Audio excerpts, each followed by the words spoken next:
El silencio que reformó la Iglesia. No hubo un anuncio oficial, ni titulares grandilocuentes en la prensa, ni cámaras captando un momento histórico, ni documentos papales compartidos en redes sociales. Y sin embargo, lo que hizo el Papa León XIV resonó en pasillos que se extendían mucho más allá de Roma. Lo que hizo no se gritó al mundo, se susurró en el corazón mismo de la Iglesia. De hecho, no fue hasta semanas después que teólogos, periodistas y católicos discretamente curiosos comenzaron a conectar los puntos. Un documento de gran peso desapareció. Luego, otro. Un comité influyente se disolvió sin hacer ruido. Y un académico controvertido se retiró discretamente. Después de eso, solo silencio. Un silencio inexplicable, inadvertido para la inmensa mayoría, pero no para todos. ¿Qué era lo que estaba desapareciendo bajo el pontificado de León XIV? Para entenderlo en su totalidad, necesitamos retroceder, no días ni meses, sino décadas enteras. Desde los albores de los años 2000, había tenido lugar una lenta pero deliberada remodelación del lenguaje católico. Sutiles redefiniciones de misericordia, acompañamiento y verdad comenzaron a permear el discurso oficial. No solo a través de lo que se decía, sino, más importante aún, a través de lo que se callaba. Posiciones teológicas enteras, antes defendidas con un fervor inquebrantable, ahora apenas se mencionaban de forma abstracta, si es que se mencionaban. La meridiana claridad de la encíclica Veritatis Splendor de Juan Pablo II fue a menudo reemplazada por vagas y ambiguas apelaciones a la conciencia, al diálogo y a una pastoral cada vez más flexible. Durante años, nadie se atrevió a cuestionarlo públicamente. Hacerlo significaba arriesgarse a ser inmediatamente etiquetado como rígido, reaccionario o, peor aún, como alguien que sembraba división. Así que obispos, fieles, sacerdotes, catequistas y familias enteras mordieron su lengua, rezaron en la intimidad, se adaptaron como pudieron y, sobre todo, esperaron. Y entonces, llegó el Papa León XIV, un hombre que había pasado mucho más tiempo en campos de misión polvorientos que en pulcras aulas académicas. Un pastor más que un político, un oyente atento más que un estratega calculador.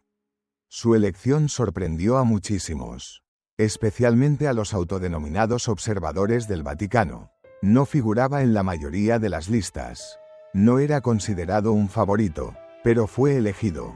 Y casi de inmediato, las cosas comenzaron a cambiar, no con el estruendo de una revolución, sino con la serena quietud de una fe profunda y arraigada.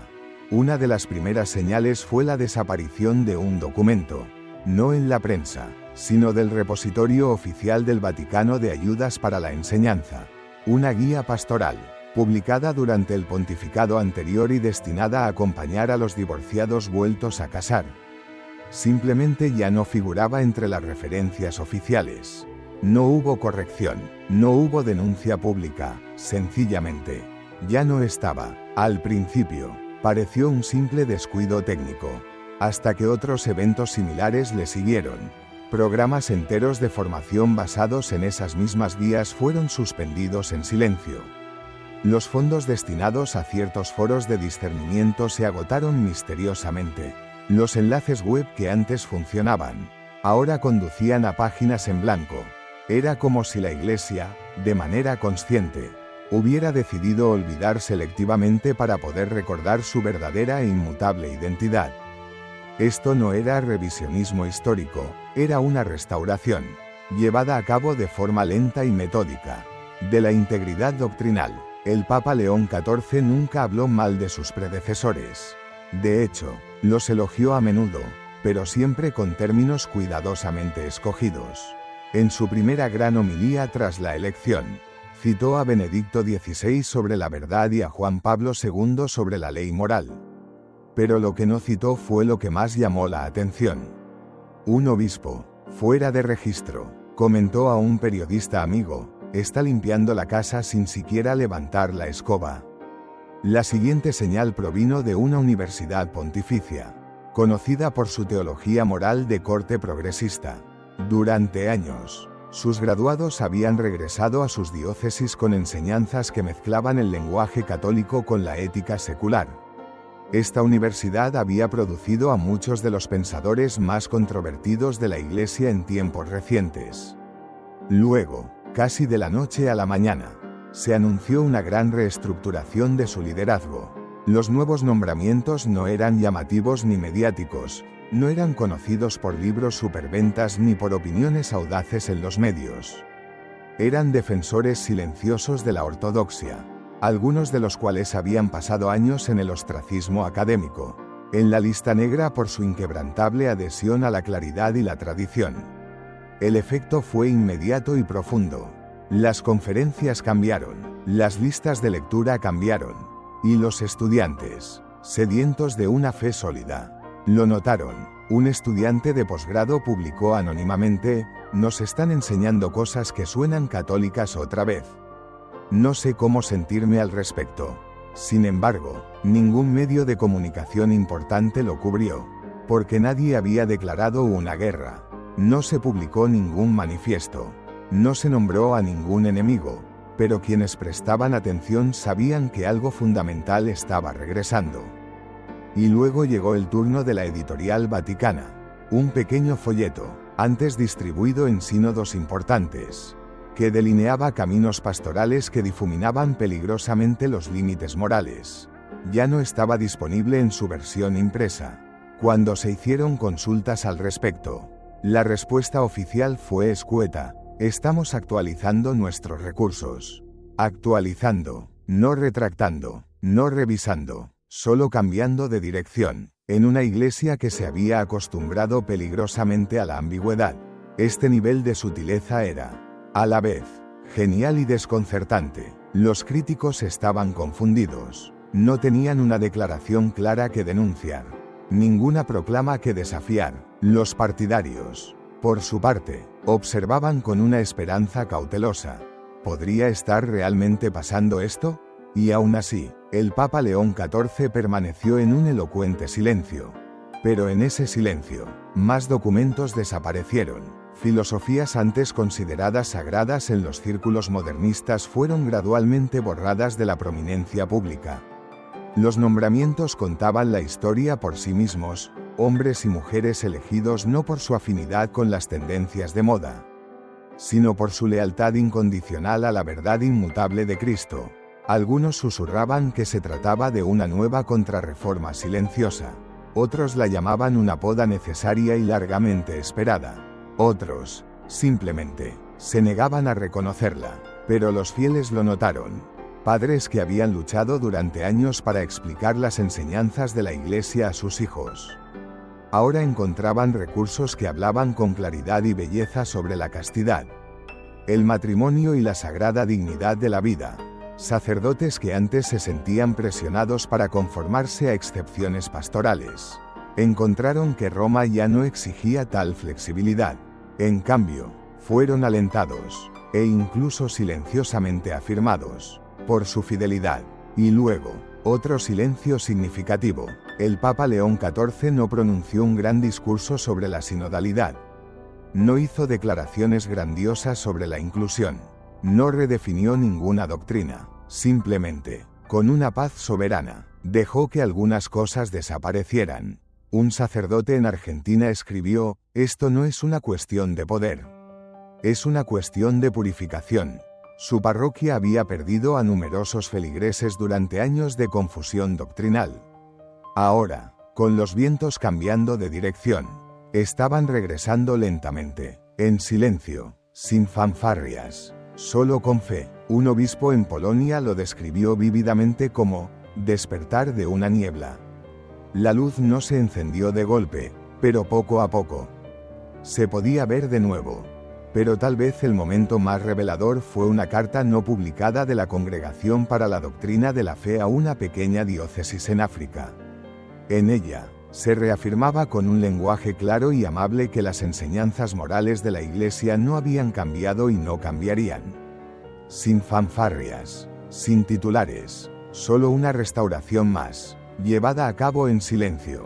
Lo que el Papa León XIV hizo desaparecer no fue solo un documento o una directiva, fue un cierto espíritu, el espíritu del compromiso, de la ambigüedad, del relativismo moral disfrazado de pastoral, y en su lugar, reintrodujo algo verdaderamente radical: claridad. Claridad sin crueldad, verdad sin triunfalismo, misericordia sin manipulación. No hubo rueda de prensa, no hubo una gran defensa, solo silencio y reforma, y los más fieles, aquellos que habían soportado la larga y dolorosa confusión, lo vieron y lloraron, porque por primera vez en años sintieron que la Iglesia había encontrado su voz otra vez. Primero removiendo aquello que la había distorsionado. Y eso fue solo el comienzo. Comenzó con la desaparición de políticas, pero lo que siguió fue aún más profundo.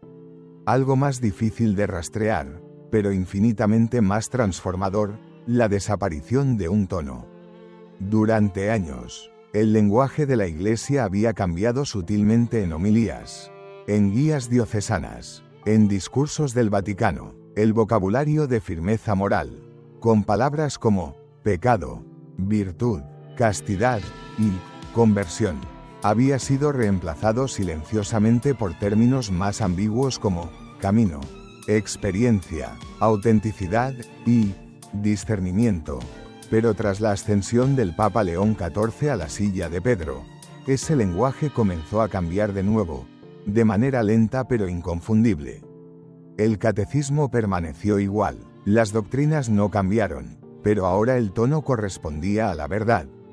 Un discurso a seminaristas en Brasil no contenía teología ambigua, ni vagas invitaciones a caminar con el pueblo, sin una dirección clara. En cambio, en él resonó con fuerza la voz de San Pablo: predica la palabra. Insiste a tiempo y a destiempo. Corrige, reprende y anima con mucha paciencia y enseñanza cuidadosa. Algunos quedaron boquiabiertos, otros lloraron de emoción. La transcripción vaticana no tenía notas al pie redefiniendo términos. Solo las palabras mismas, fuertes, claras, inconfundiblemente católicas. Luego, otra desaparición, esta vez en Alemania. Durante años, el camino sinodal alemán había sido fuente de una profunda y amarga controversia. Sus propuestas para bendiciones homosexuales, la ordenación de mujeres y la reestructuración de la autoridad eclesial provocaron alarma interna y escándalo externo. Muchos católicos temían que Roma estuviera perdiendo el control o, peor aún, que lo estuviera respaldando silenciosamente. Pero bajo el Papa León XIV ocurrió algo completamente inesperado. No hubo condena papal, no hubo una reprimenda vehemente. En cambio, un enlace clave entre Roma y los obispos alemanes fue reasignado en silencio. Su reemplazo, un canonista tranquilo y modesto, conocido por su lealtad al magisterio y por su profunda preocupación por la claridad doctrinal. Poco después, varios documentos de trabajo del camino sinodal fueron silenciosamente retirados de los directorios oficiales del Vaticano. Se emitió una solicitud de mayor reflexión teológica, no públicamente, sino a través de correspondencia privada. Para algunos, parecía un simple retraso, pero para quienes observaban de cerca, era algo completamente distinto, un distanciamiento. Roma, con una serenidad firme, había dejado de seguir el juego. Y así, de repente, el impulso detrás del camino sinodal se estancó. Al principio, los líderes en Alemania intentaron recuperar terreno. Emitieron declaraciones, reafirmaron su intención, pero sin el apoyo explícito del Vaticano. Sin la aprobación papal, ni siquiera su atención, el movimiento perdió toda su fuerza. El Papa León XIV no había dicho ni una sola palabra al respecto, pero su silencio fue una sentencia en sí misma. Luego llegó un momento que pocos notaron, pero que dijo muchísimo: una liturgia papal para la fiesta de la Sagrada Familia. Sin innovaciones, sin gestos sorprendentes, sin reinterpretaciones modernas de la Escritura, solo las lecturas tradicionales, una liturgia profundamente reverente y una homilía que enfatizaba el amor sacrificial, el matrimonio indisoluble y la sagrada responsabilidad de la Iglesia de defender a la familia. Pero la mayor sorpresa fue la elección de las vestimentas del Papa. Llevaba la misma casulla que el Papa Pío X había usado cuando consagró el mundo al Inmaculado Corazón de María. Un gesto inconfundible para quienes conocen la historia de la Iglesia. De nuevo, sin explicación, sin simbolismos explícitos, pero en el Vaticano, nada se hace por accidente. El mensaje era claro: un retorno a la devoción mariana, un retorno a la claridad moral, un retorno a la tradición, no como nostalgia, sino como fidelidad viva. Para entonces, quienes todavía se aferraban al espíritu de la Reforma comenzaron a ponerse nerviosos. Un destacado teólogo en Bélgica publicó una carta abierta lamentando el creciente tradicionalismo que percibía regresar bajo el papado de León XIV. Lo calificó como un deshacer del progreso sinodal. Advirtió que la Iglesia corría el riesgo de volverse introvertida y rígida. Pero para muchos católicos alrededor del mundo, aquellos en África, América Latina y Europa del Este, esta nueva dirección no era un retroceso, era un inmenso alivio. Y para las familias en Occidente, que se habían sentido alienadas por años de ambigüedad doctrinal, era como volver a casa. La siguiente señal llegó durante un evento relacionado con el sínodo celebrado en Roma. Durante más de una década, tales encuentros habían contado con oradores controvertidos, teólogos morales que coqueteaban con el relativismo, expertos pastorales que cuestionaban la disciplina eclesiástica y activistas ansiosos por actualizar la fe. Esta vez, la lista de oradores invitados era diferente. Desaparecieron los nombres asociados con la disidencia. En su lugar, había profesores de instituciones tomistas, pastores de parroquias ortodoxas y florecientes, y laicos conocidos por defender la visión moral de la Iglesia. No fue una purga, fue un giro decisivo. Incluso el formato del evento cambió. En lugar de paneles que enfatizaban múltiples perspectivas, las sesiones ahora incluían adoración eucarística, la recitación del rosario y enseñanzas centradas en la conversión y la santidad.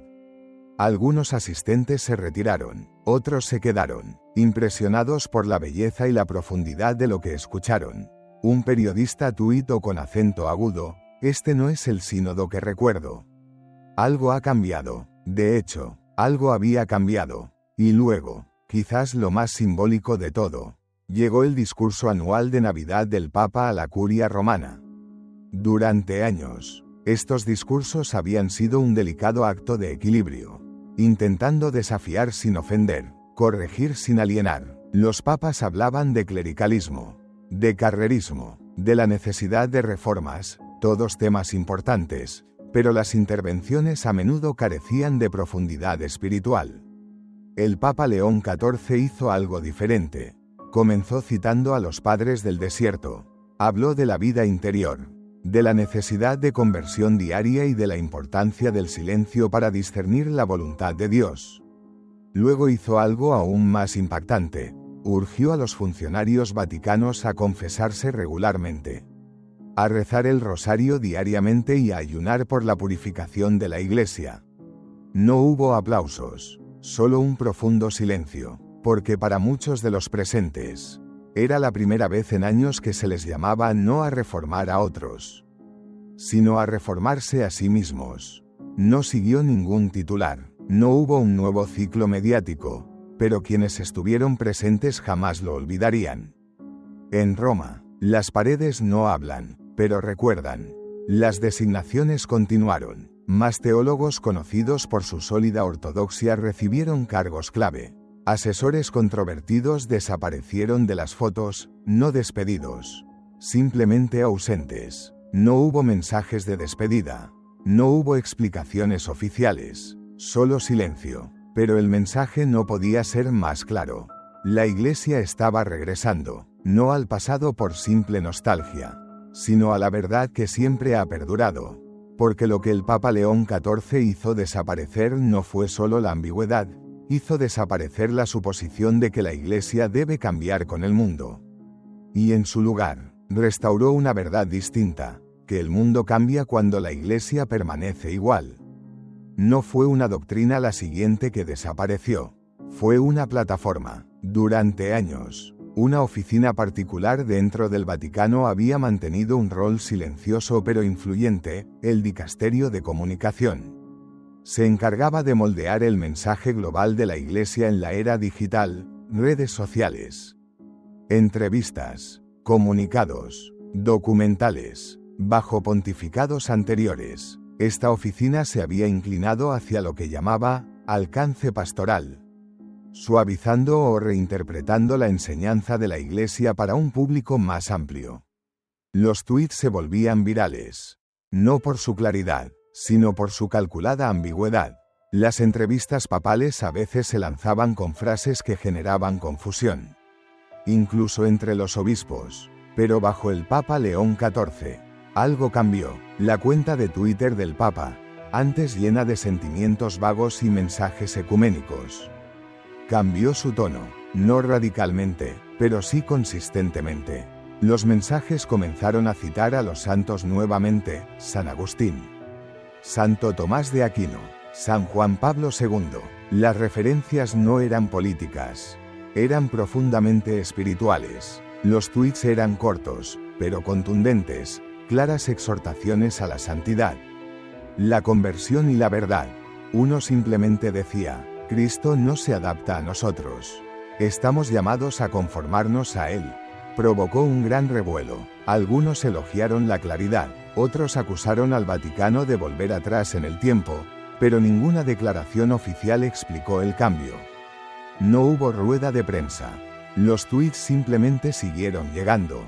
Unos meses después, el canal oficial de YouTube del Vaticano retiró varios videos antiguos, piezas promocionales que años atrás habían mostrado liturgias experimentales y entrevistas con voces progresistas. Nadie anunció las retiradas, simplemente desaparecieron. En su lugar, aparecieron nuevos videos, homilías breves del Papa León XIV, canto gregoriano tradicional sobre imágenes de adoración eucarística, imágenes de jóvenes arrodillados en oración, no bailando, no actuando, solo orando. Un vídeo se titulaba: El silencio en la Iglesia es el comienzo de la santidad. Y ahí estaba otra vez el silencio, no solo en el sonido, sino en la estrategia. Los mensajes más fuertes de este papado se enviaban sin necesidad de un comunicado de prensa. Luego llegó el turno de la editorial vaticana. Durante más de una década, había trabajado con autores y teólogos de todo el espectro ideológico. Algunos libros publicados bajo su sello causaron considerable confusión, incluso controversia, dentro de las universidades y diócesis católicas. Ahora, varias publicaciones de alto perfil previstas para ese año fueron canceladas repentinamente. Una reflexión teológica sobre la expansión de la definición de familia, cancelada. Las memorias de un prelado progresista conocido, postergadas indefinidamente. Al ser consultado, el Vaticano no ofreció comentarios. En cambio, se lanzó silenciosamente una nueva serie, Fides et Traditio, Fe y Tradición. Sus primeros volúmenes, reimpresiones de encíclicas olvidadas, colecciones de homilías patrísticas, una nueva traducción de Veritatis Splendor, la defensa emblemática de la verdad moral objetiva de San Juan Pablo II.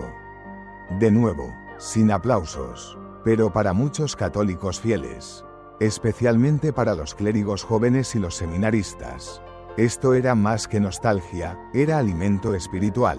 El cambio no fue solo cosmético, fue cultural, porque cuando una iglesia deja de publicar voces disidentes, no silencia el diálogo, sino que clarifica sobre qué vale la pena dialogar. Y eso era exactamente lo que el Papa León XIV estaba haciendo. No con condenas, sino con sustituciones. Y luego vino el silencio más inesperado de todos, una sesión sinodal cancelada. Durante años, los sínodos habían crecido en escala, alcance y presencia mediática. Se promocionaban como modelos de escucha eclesial, pero a menudo dejaban a los fieles con más confusión que claridad. Los documentos finales eran tan amplios que podían interpretarse de múltiples maneras. Pero esta vez, ocurrió algo distinto. Sin alarde, el Vaticano anunció que la próxima sesión sinodal programada sería retrasada para reflexión y oración. Sin nueva fecha, sin agenda, entre bastidores. Fuentes indicaron que el Papa León XIV había leído los documentos preparatorios y los consideraba teológicamente insuficientes. Un obispo admitió en anonimato: el Papa nos dijo, es mejor esperar y hablar con claridad después, que apresurarse y no decir nada en absoluto. Fue entonces cuando la gente comenzó a hacerse la pregunta: ¿qué más está desapareciendo? Porque una vez que empiezas a eliminar la ambigüedad, te das cuenta de cuánto de ella estaba integrada en las propias estructuras. Una conferencia católica global en Malta fue silenciosamente eliminada del calendario del Vaticano. Su tema: reimaginar los sacramentos en un mundo posmoderno. Una gran exposición en una basílica romana que iba a destacar la ecoespiritualidad con rituales interreligiosos fue cancelada por la oficina litúrgica papal sin explicación alguna. Un teólogo suizo, frecuentemente citado en documentos por su antropología inclusiva, vio revocado su estatus consultivo en el Vaticano, sin cobertura mediática, sin escándalo, solo una nota al pie en una actualización interna de personal. Y lo más notable, los informes financieros del Vaticano. Durante años, la crítica había ido en aumento por la falta de transparencia en ciertas obras de caridad y fundaciones papales. Dinero destinado a los pobres a veces había sido redirigido para financiar iniciativas culturales o proyectos mediáticos que tenían poca relación con la evangelización. El Papa León XIV no dio un discurso, firmó un documento. Con efecto inmediato, todas las obras de caridad papales debían presentar informes públicos anuales, auditados por una agencia externa con revisión independiente de expertos laicos en finanzas católicas. La decisión fue radical, no en teología, sino en gobernanza, y eso fue lo que la hizo tan disruptiva. Porque si la ambigüedad financiera podía desaparecer, ¿qué pasaría con la ambigüedad litúrgica? La ambigüedad doctrinal, la ambigüedad pastoral. Fue entonces cuando los sacerdotes en pequeñas diócesis comenzaron a notar algo peculiar. Se estaban nombrando nuevos obispos. No con conferencias de prensa ni campañas mediáticas, sino con currículums impecables, fieles al magisterio, expertos en tradición, pero a la vez pastorales y sensibles. No eran guerreros culturales, pero sí eran guerreros por la cultura del Evangelio. Un obispo en Canadá, recién nombrado, comenzaba cada día con un rosario público frente a la catedral. Otro en los Países Bajos anunció que todas las escuelas diocesanas debían enseñar a partir del Catecismo de la Iglesia Católica, no resúmenes ni adaptaciones. El Catecismo real, nadie tuvo que decirlo, el aire estaba cambiando, y también las expectativas. Los seminarios también sintieron el cambio. En España, un seminario conocido por sus liturgias creativas suspendió silenciosamente su programa de música moderna. En Estados Unidos, un seminario importante actualizó su currículum de formación para incluir más filosofía tomista. Formación en la misa en latín y apologética. ¿Por qué? Porque el Vaticano acababa de publicar un nuevo conjunto de directrices para la formación sacerdotal y, por primera vez en décadas, estaban basadas no en marcos psicológicos modernos, sino en la teoría clásica de las virtudes. El tipo de formación que formaba santos, no influencers sociales, de nuevo, sin escándalos, sin guerras mediáticas, solo estructura, claridad, orden, y para una iglesia que durante mucho tiempo había navegado en la ambigüedad. Era como si un ancla finalmente hubiera regresado. La siguiente desaparición no fue física, sino psicológica, fue la desaparición del miedo. Durante más de una década, muchos católicos fieles habían vivido en un temor silencioso, sin saber si defender las enseñanzas tradicionales de la Iglesia les traería escrutinio, marginación o incluso sanciones. Los sacerdotes se preguntaban si una homilía sobre anticoncepción o matrimonio entre personas del mismo sexo podría llevar a una revisión disciplinaria. Los profesores dudaban en citar encíclicas papales anteriores al año 2000. Los laicos susurraban preocupados sobre la confusión doctrinal. temiendo ser vistos como rígidos o poco caritativos. Pero gradualmente, bajo el Papa León XIV, esa ansiedad comenzó a desaparecer. No fue mediante declaraciones, fue a través de decisiones. Tomemos el caso de la Congregación para la Doctrina de la Fe. Antes, la columna vertebral teológica de la Iglesia había perdido lentamente su fuerza. Teólogos controvertidos rara vez eran desafiados. Los documentos doctrinales se suavizaban. La voz que antes hablaba con convicción se había vuelto cautelosa, incluso apologética. Luego vino el nombramiento. Un teólogo dominico, respetado, brillante y apologéticamente ortodoxo, fue puesto al frente. Su primer movimiento, una nota doctrinal reafirmando la enseñanza perenne de la Iglesia sobre la inmoralidad de la eutanasia. Sin ambigüedades, sin concesiones políticas, solo la verdad, claramente expresada y enmarcada pastoralmente. Los medios apenas lo notaron, pero los seminaristas la leyeron. Los obispos la reenviaron, los médicos católicos la colocaron en las paredes de sus clínicas. Y entonces volvió a suceder. Una nueva aclaración sobre la teoría de género, publicada por la misma oficina, confrontó directa y amorosamente las ideologías modernas que se infiltraban en la educación católica. No solo advirtió sobre la confusión, la nombró, y llamó a obispos, educadores y padres al valor. La reacción fue inmediata. Grupos activistas condenaron la intolerancia. Comentaristas seculares lo llamaron un paso atrás. Pero dentro de la Iglesia, hubo un profundo alivio. Un seminarista en México escribió, por primera vez en años: siento que no tengo que disculparme por ser católico. Eso fue lo que había desaparecido, el reflejo de disculparse por la verdad. Pero no solo se estaba recalibrando la teología, también la liturgia. Poco a poco, sin mandatos radicales, el Papa León XIV comenzó a reposicionar el culto público de la Iglesia como el centro de su renovación. En la Basílica de San Pedro, las misas papales tomaron un tono diferente. El canto gregoriano, antes relegado a comunidades específicas, regresó. Las vestimentas que antes solo se usaban en días solemnes, se usaron semanalmente. Arrodillarse para la comunión se hizo más común. Un regreso a la reverencia. No porque fuera moda, sino porque era atemporal. Luego llegaron los misales, en varios idiomas. Los obispos empezaron a recibir sutiles estímulos de la congregación para el culto divino, recuperar lo sagrado. Usar música que elefe el alma.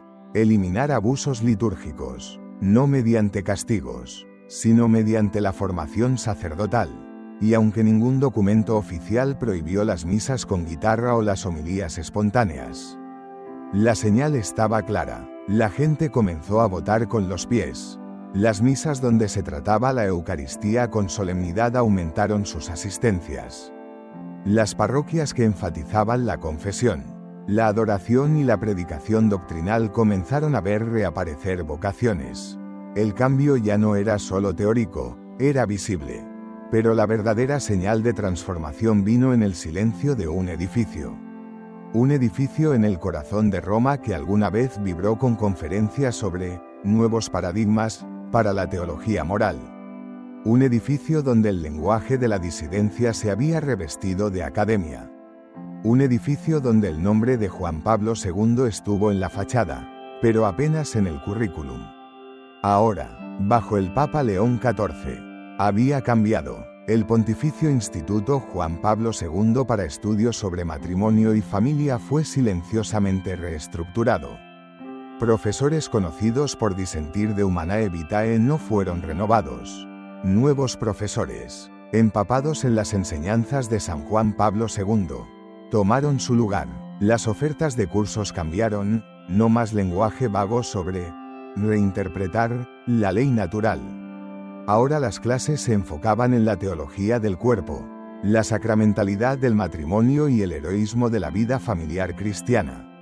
Una nueva generación de estudiantes comenzó a inscribirse, no para desafiar la enseñanza de la Iglesia, sino para defenderla, y ningún comunicado de prensa anunció el cambio. Fue otro realineamiento silencioso, pero no todos estaban contentos. Algunos teólogos comenzaron a quejarse públicamente de corrientes reaccionarias en Roma. Aparecieron editoriales acusando al Papa León XIV de restaurar la Iglesia preconciliar. Medios católicos progresistas publicaron artículos lamentando la pérdida del diálogo. Pero el Papa no respondió. No necesitaba hacerlo, porque mientras algunas voces gritaban desde la orilla, Roma estaba cambiando desde el centro. Y en ningún lugar esto era más evidente que en los obispos que el Papa León XIV comenzó a elevar.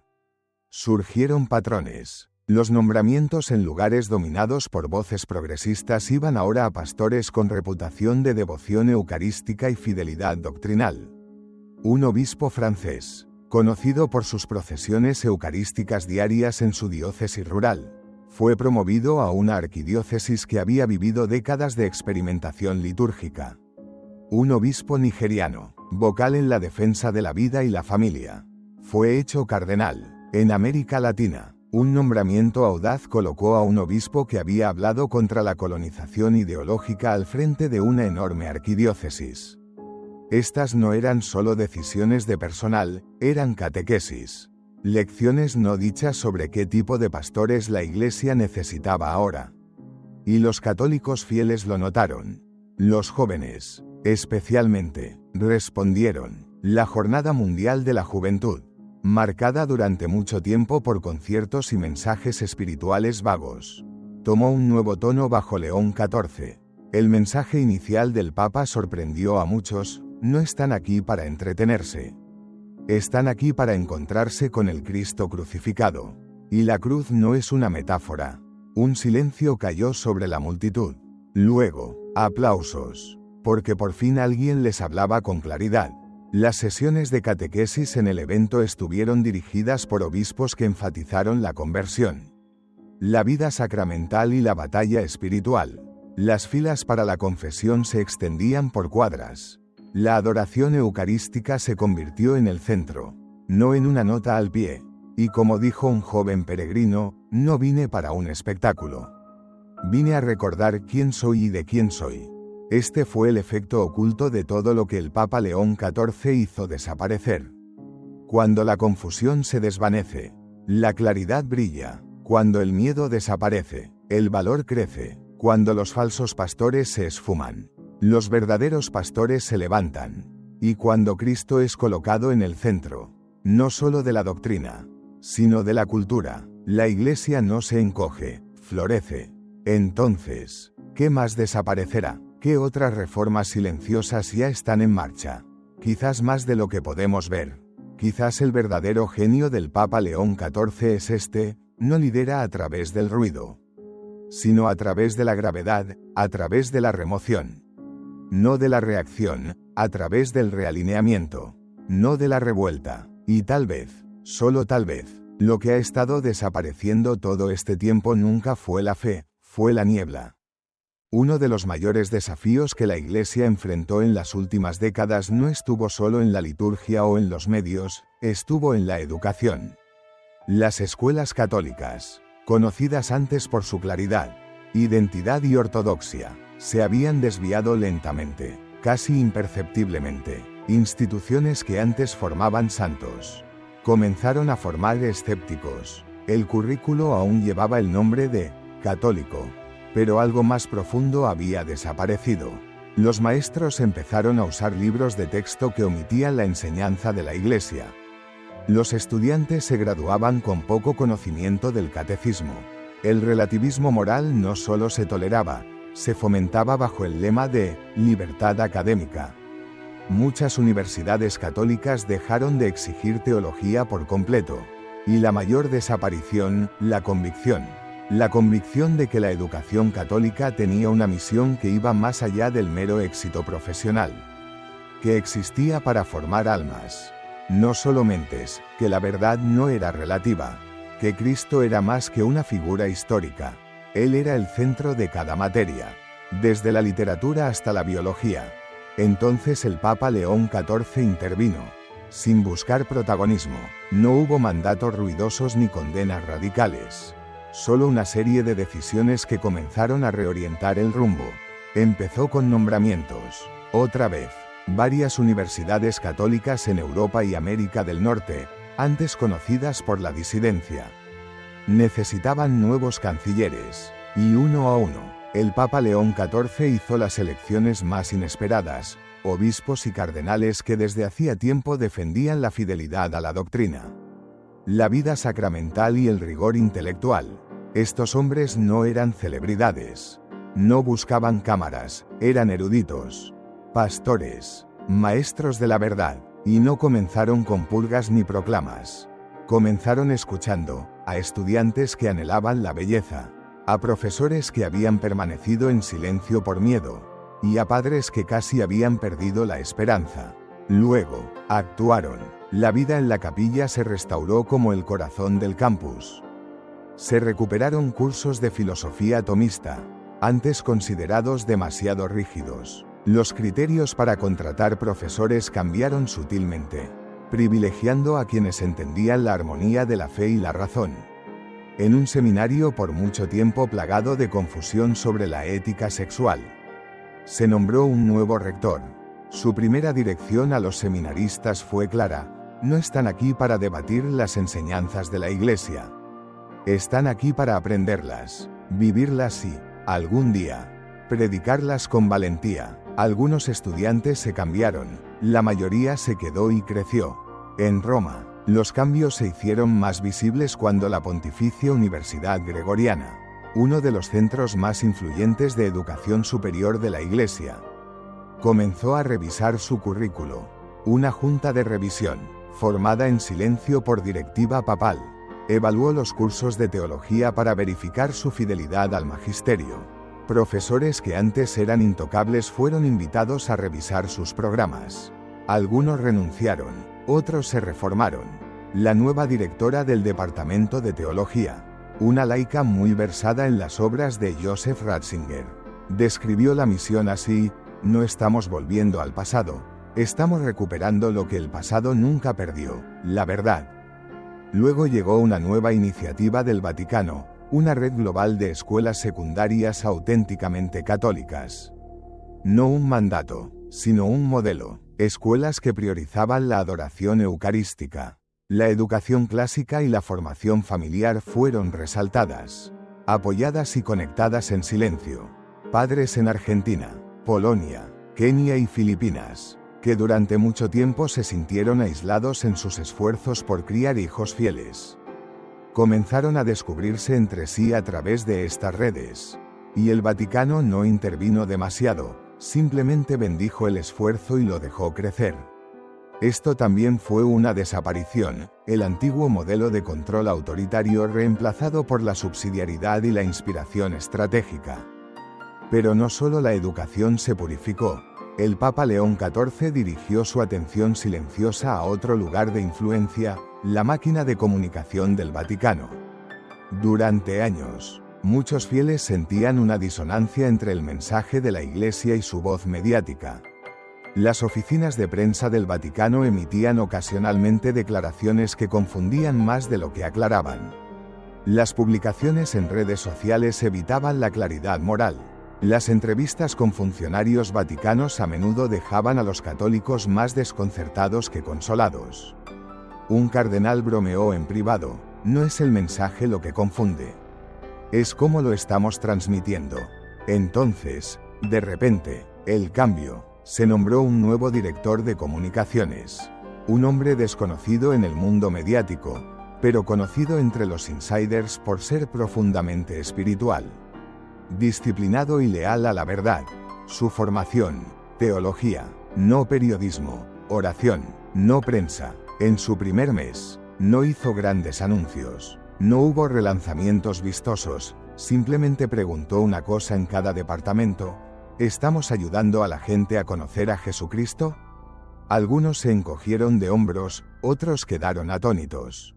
Pronto, los cambios aparecieron. Los canales oficiales del Vaticano comenzaron a compartir más escrituras, citas de santos, especialmente aquellos no tan populares en la era moderna. Volvieron a aparecer San Atanasio, Santa Catalina de Siena, San Padre Pío. Las homilías del Papa León XIV se compartían completas. no solo fragmentos. Y lo más llamativo, ya no se evitaban los temas controversiales.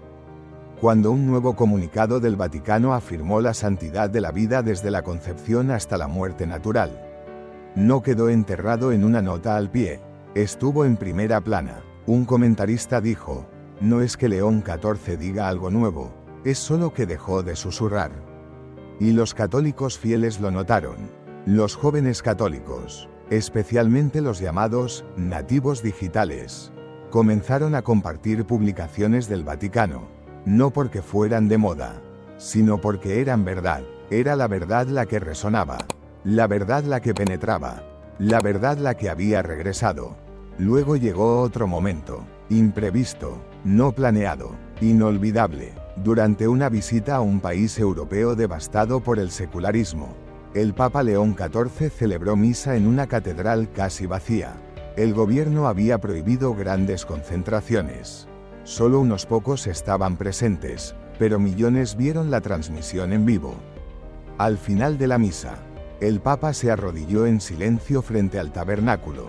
No hubo música ni fanfarrias.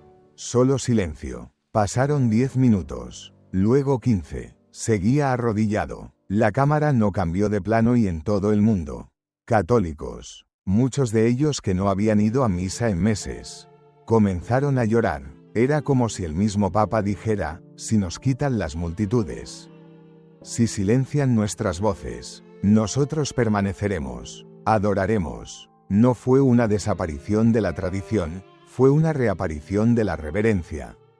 Y fue entonces cuando los fieles empezaron a conectar todos los puntos.